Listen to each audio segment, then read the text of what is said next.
Dito tayo sa Mang Inasal ng Concepcion, Tarlac. Mag-order tayo ng mga pagkain natin, guys.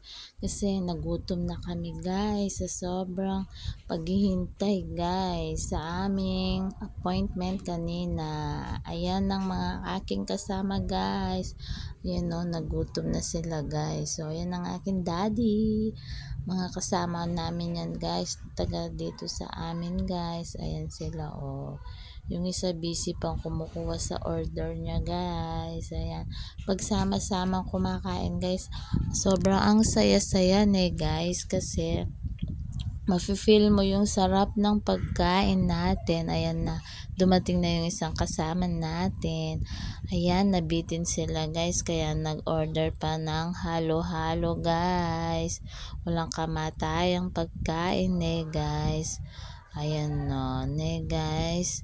Sarap-sarap kasi ng halo-halo, guys, pagkatapos kumain. Ayan, no. Yung mga plato namin